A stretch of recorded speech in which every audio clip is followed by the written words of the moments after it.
Bonsoir, ici Lucinda Gabriel. Donc aujourd'hui, on est le 5 mai 2024. Donc ce soir, je veux vous parler de la femme biblique. Et on va regarder les versets ensemble pour savoir comment Dieu décrit une femme biblique, en quoi elle est différente de la femme du monde aujourd'hui, de la femme chrétienne moderne. Donc on va simplement lire les Écritures ensemble et voir comment elle est décrite et c'est quoi les attributs, les qualités qui sont précieux aux yeux de Dieu. On va commencer par le début dans Genèse. Et pour ce partage, ce soir, je vais utiliser des versions différentes et même parfois, j'ai traduit la version anglophone amplifiée pour vraiment donner une bonne description. Donc, c'est ça. Donc, on va commencer dans Genèse chapitre 2. Alors l'Éternel dit, Dieu dit, il n'est pas bon que l'homme soit seul. Je lui ferai une aide qui lui conviendra parfaitement. Ainsi l'Éternel Dieu forma de la terre tous les animaux sauvages et tous les oiseaux du ciel. Il les a amenés à l'homme pour voir comment il les appellerait, et l'homme a choisi un nom pour chacun. Il donna des noms à tout le bétail, à tous les oiseaux du ciel et à tous les animaux sauvages, mais il n'y avait pas toujours pas d'aide qui lui convienne. Alors l'Éternel Dieu fit tomber l'homme dans un profond sommeil. Pendant que l'homme dormait, l'Éternel Dieu ôta à l'homme une côte, ou d'autres versions disent une partie de son côté, et ferma l'ouverture. Alors l'Éternel Dieu fit une femme à partir de la côte, et il la conduisit à l'homme. Enfin, s'exclama l'homme, celle-ci est un os de mon os et chair de ma chair. Elle s'appellera femme, parce qu'elle a été prise de l'homme. Ceci explique pourquoi un homme quitte son père et sa mère et s'attache à sa femme, et les deux s'unissent en un seul. Or, l'homme et sa femme étaient tous deux nus, mais ils n'en éprouvaient aucune honte. Pardon. Genèse chapitre 3. On continue. Le serpent était le plus astucieux de tous les animaux sauvages que l'Éternel Dieu avait créés. Un jour, il demande à la femme, « Dieu a-t-il vraiment dit que vous ne deviez manger les fruits d'aucun des arbres du jardin? » « Bien sûr, nous pouvons manger les fruits des arbres du jardin, répondit la femme. Seuls les fruits de l'arbre au milieu du jardin sont interdits de consommation. Dieu a dit, vous ne devez pas en manger, ni même y toucher. Si vous le faites, vous mourrez. Tu ne mourras pas, répondit le serpent à la femme. Dieu sait que vos yeux s'ouvriront dès que vous en mangerez, et que vous serez comme Dieu, connaissant le bien et le mal. La femme était convaincue. Elle voyait que l'arbre était magnifique et que ses fruits étaient délicieux. Et elle voulait la sagesse qu'il lui donnerait. Alors elle prit quelques fruits et les mangea. Puis elle en donna à son mari qui était avec elle, et il en mangea aussi. À ce moment-là, leurs yeux s'ouvrirent et ils éprouvèrent soudain de la honte à cause de leur nudité. Alors ils cousèrent ensemble des feuilles de figuier pour se couvrir. Alors que soufflaient des brises fraîches du soir, l'homme et sa femme entendirent l'Éternel Dieu se promener dans le jardin. Ils se cachèrent donc loin de l'Éternel Dieu parmi les arbres. Alors l'Éternel Dieu appela l'homme. « Où es-tu? » Il répondit, « Je t'ai entendu marcher dans le jardin, alors je me suis caché. J'avais peur parce que j'étais nu. »« Qui t'a dit que tu étais nu? » demanda l'Éternel Dieu. « As-tu mangé de l'arbre dont je t'ai défendu de manger le fruit? » L'homme répondit, « C'est la femme que tu m'as donnée qui m'a donné le fruit, et je l'ai mangé. » Alors l'Éternel Dieu demanda à la femme, « Qu'as-tu fait? » « Le serpent m'a trompée, répondit-elle. C'est pour ça que je l'ai mangé. » Alors l'Éternel Dieu dit au serpent, « Parce que tu as fait cela, tu es maudit plus que tous les animaux domestiques et sauvages. Tu ramperas sur le ventre, rampant dans la poussière tant que tu vis. Et je susciterai de l'inimitié entre toi et la femme, et entre ta postérité et sa postérité. Il te frappera la tête, et tu lui frapperas le talon. » Alors il dit à la femme, « Je vais aiguiser la douleur de ta grossesse, et c'est dans la douleur que tu enfanteras. Et tu désireras, contrôler ton mari, mais il dominera sur toi. Et il dit à l'homme, depuis que tu as écouté ta femme et mangé de l'arbre dont je t'ai commandé de ne pas manger le fruit, la terre est maudite à cause de toi. Toute votre vie, vous aurez du mal à en vivre. Il te fera pousser des épines et des chardons, mais tu mangeras de ses grains. À la sueur de ton front aurais-tu à manger jusqu'à ce que tu retournes au sol dont tu as été fait. Car tu as été fait de poussière et tu retourneras à la poussière. Alors l'homme, Adam, nomma sa femme Ève, parce qu'elle sera la mère de tous les vivants. Et l'Éternel Dieu fit des vêtements en peau de bête pour Adam et sa femme. Alors l'Éternel Dieu dit, voici les êtres humains sont devenus comme nous, connaissant le bien et le mal. Et s'ils tendaient la main, prenaient le fruit de l'arbre de vie et le mangeaient. Alors ils vivront éternellement. Alors l'Éternel Dieu les bannit du jardin d'Éden, et il envoya Adam cultiver la terre dont il avait été créé. Après les avoir envoyés, l'Éternel Dieu plaça de puissants chérubins à l'est du jardin d'Éden. Et il plaça une épée flamboyante qui brillait d'avant en arrière pour garder le chemin vers l'arbre de vie. Et voici comment l'homme et la femme ont commencé. Proverbe 12, 4. Une femme digne est une couronne pour son mari, mais une femme honteuse est comme un cancer dans ses os. Proverbe 18, 22. L'homme qui trouve une femme trouve un trésor, et il reçoit la faveur de l'Éternel. Proverbe 19, 14. Un fils insensé est une calamité pour son père, et les querelles d'une femme sont une gouttière sans fin. On peut hériter de ses pères une maison et des richesses, mais une femme intelligente est un don de l'Éternel. Proverbe 21, 19. Il vaut mieux vivre seul dans le désert qu'avec une femme querelleuse et plaintive. Proverbe 25, 24. Il vaut mieux vivre seul dans un coin de grenier qu'avec une femme querelleuse dans une belle maison. Proverbe 31. Qui peut trouver une femme vertueuse? Elle a bien plus de valeur que les perles. Le cœur de son mari a confiance en elle, et les produits ne lui feront pas défaut. Elle lui fait du bien, et non du mal, tous les jours de sa vie. Elle se procure de la laine et du lin, et travaille d'une main joyeuse. Elle est comme un navire marchand, elle amène son pain de loin. Elle se lève lorsqu'il est encore nuit, et elle donne la nourriture à sa maison, et la tâche à ses servantes. Elle pense à un champ, et elle l'acquiert. Du fruit de son travail, elle plante une vigne. Elle ceint de force ses reins, et elle affermit ses bras. Elle sent que ce qu'elle gagne est bon. Sa lampe ne s'éteint point pendant la nuit. Elle met la main à la quenouille, et ses doigts tiennent le fuseau. Elle tend la main au malheureux et tend la main à l'indigent.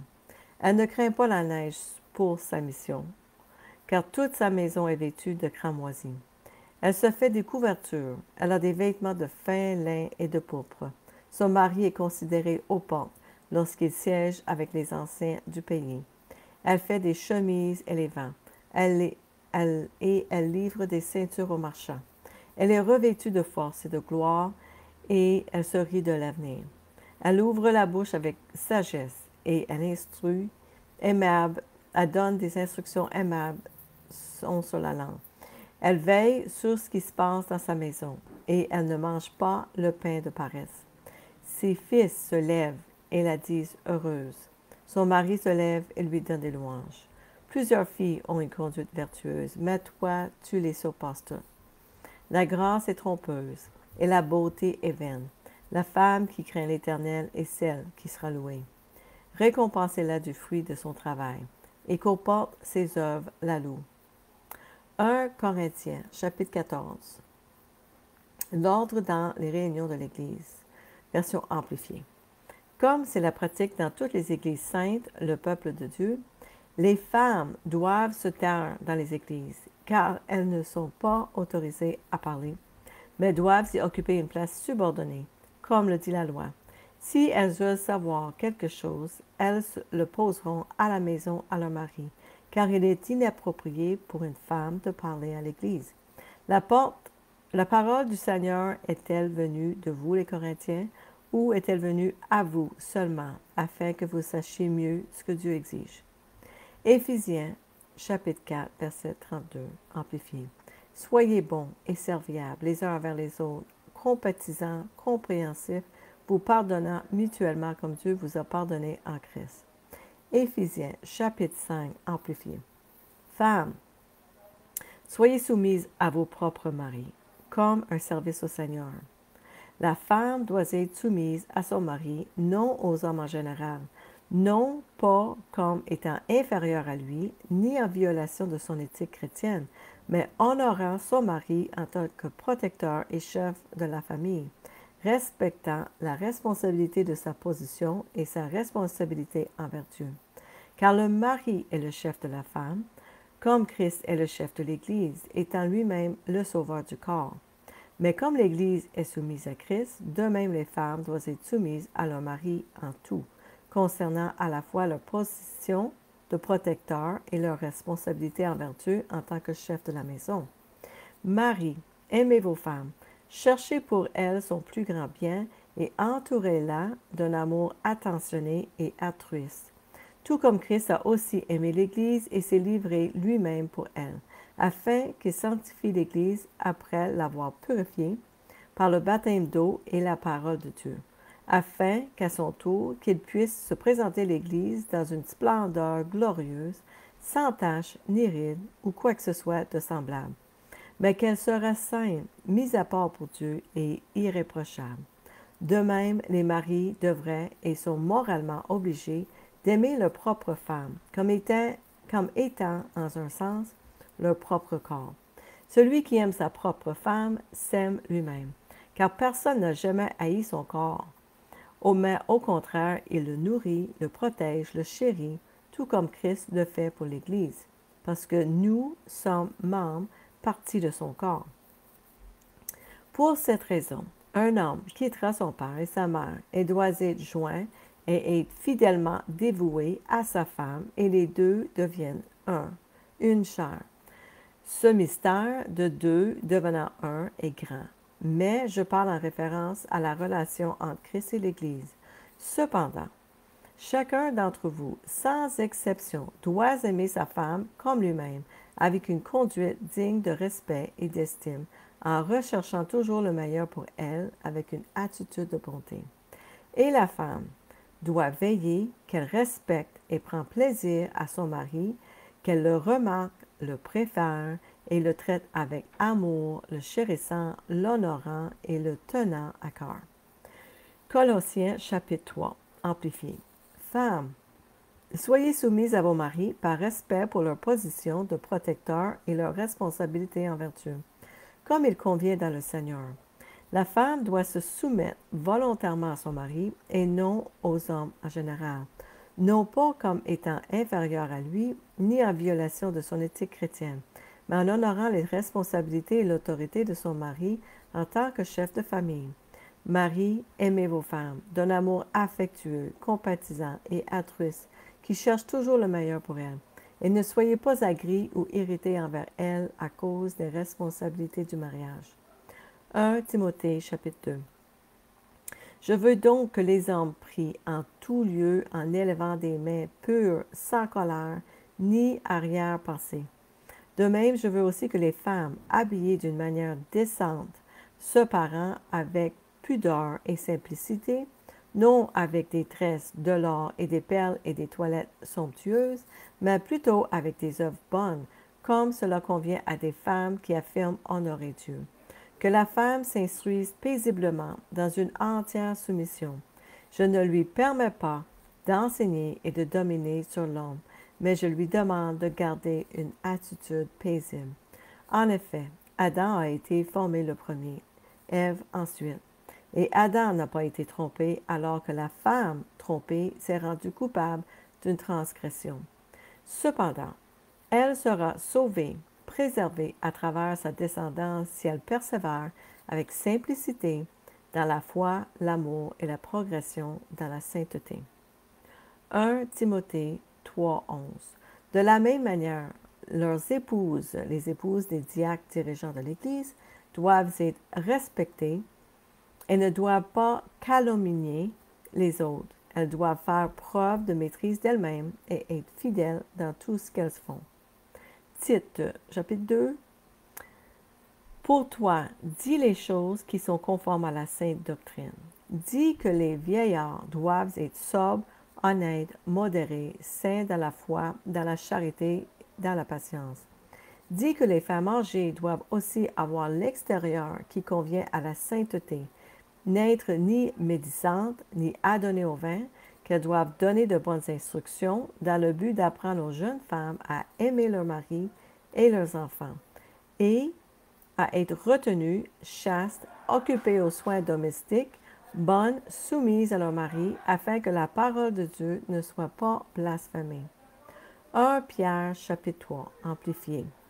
De la même manière, vous, femmes, soyez soumises à vos propres maris, subordonnés, non pas comme inférieurs, mais par respect pour les responsabilités confiées aux maris et leurs responsabilités envers Dieu, et ainsi en partenariat avec eux, afin que même si certains n'obéissent pas à la parole de Dieu, ils peuvent être gagnés à Christ sans discussion par la vie pieuse de leurs femmes, lorsqu'ils verront votre conduite modeste et respectueuse, ainsi que votre dévouement et votre appréciation.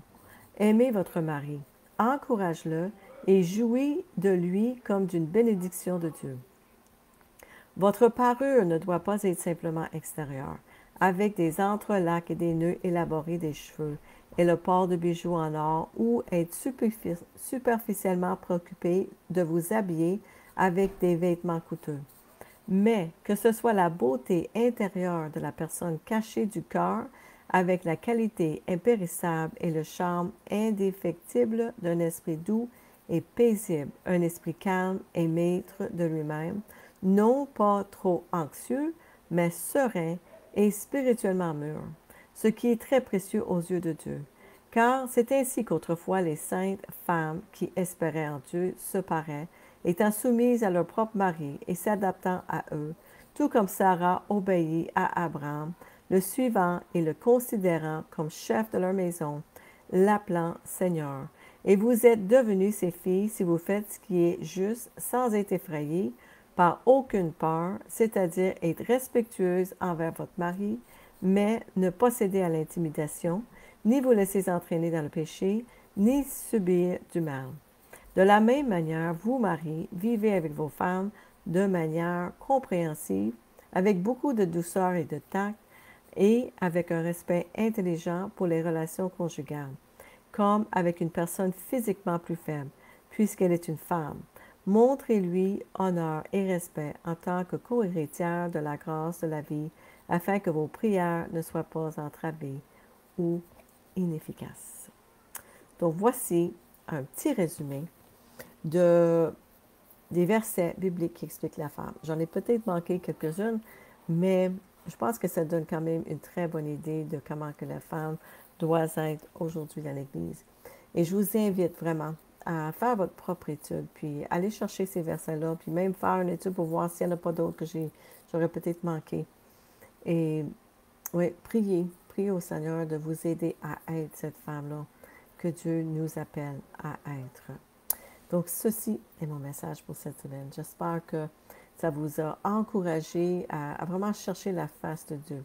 Parce qu'on est vraiment dans des temps particuliers où est-ce qu'on est appelé à vraiment marcher dans la sainteté, être sans tache et ni ride. Le Seigneur s'en vient. Puis c'est très important de se préparer dans toutes les sphères de notre vie. Puis d'être parfait à ses yeux. Donc, c'est ça mon message pour cette semaine. Et je vous verrai la semaine prochaine, si Dieu le veut. Soyez bénis. Bonne semaine.